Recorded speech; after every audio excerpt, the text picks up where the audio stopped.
Sir Chinky, ano po ang tamang formula para maayos na ang pagpapaikot ng pera sa negosyo? Yan ba gusto nyo malaman? Nako, pag-usapan natin to. Una, bakit mahalaga po ang tinatawag na pag-iikot ng pera o cash flow sa negosyo?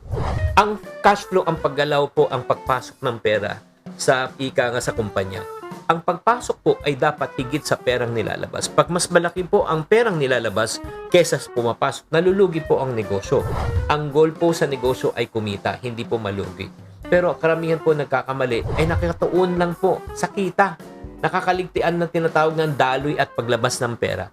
Oo, ito lang po sabihin ko po sa inyo, kahit malaki ang pumapasok na pera, pero kung malaki rin ang lumalabas at ginagastos, ubos pa rin ang ating pera.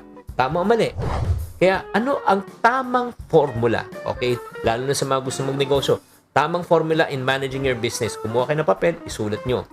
Unang formula po, income minus expenses equivalent to profit. Oo.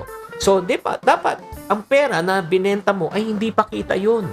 Yan lang po ay benta. Kaya minsan pag tinatanong ko, magkano ang kinita ng negosyo mo? 5,000. Magkano benta mo? 5,000. Ha? Wala ka bang puhunan? Ay hindi, benta ko po lang yan. So, hindi pa kita yon. Sa 5,000 pesos, tanggalin mo yung cost of goods mo, upa mo, kuryente mo, tao mo, di ba lahat? Pag natanggal na po yung expenses, doon mo makikita ang profit.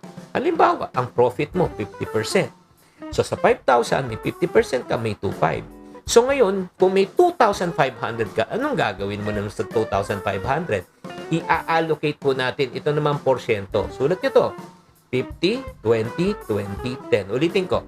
50, 20, 20, 10. 50% ng kita sa operating cost. Sana kaya na po bayad ng renta, sweldo, supplies.